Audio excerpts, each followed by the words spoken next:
നിങ്ങൾ ശ്രദ്ധിച്ചിട്ടുണ്ടോ, ചില രോഗസന്ദർശകർക്ക് ഒരുപാട് ചോദ്യങ്ങൾ ഉണ്ടാകും. എന്താണ് അസുഖം, ആരെയാണ് കാണിച്ചത്, അങ്ങനെ നീളുന്ന ഒരുപാട് ചോദ്യങ്ങൾ. ഈ ചോദ്യങ്ങളൊക്കെ വേണമെങ്കിൽ സന്ദർശനം കഴിഞ്ഞു പോകുമ്പോൾ ബന്ധുക്കളോടും ചോദിക്കാമല്ലോ. ഇവിടെയാണ് രോഗിക്ക് പ്രതീക്ഷയും ആശ്വാസവും നൽകണമെന്ന ഇസ്ലാമിലെ അധ്യാപനം പ്രസക്തമാകുന്നത്.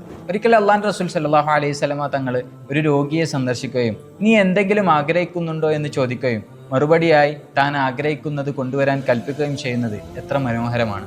വിചാരണ നാളിൽ അള്ളാഹു സുബ്ഹാനഹു വ തആല ചോദിക്കും, ഓ ആദം സന്തതി, ഞാൻ രോഗിയായിരുന്നപ്പോൾ നീ എന്നെ സന്ദർശിച്ചില്ലല്ലോ എന്ന്. അന്നേരം അടിമ പറയും, കൈഫ അഊദുക വഅൻത റബ്ബുൽ ആലമീൻ.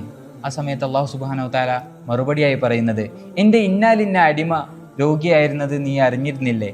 ആ സമയത്ത് നീ അവനെ സന്ദർശിച്ചിരുന്നുവെങ്കിൽ നിനക്കെന്നെ കാണാമായിരുന്നല്ലോ.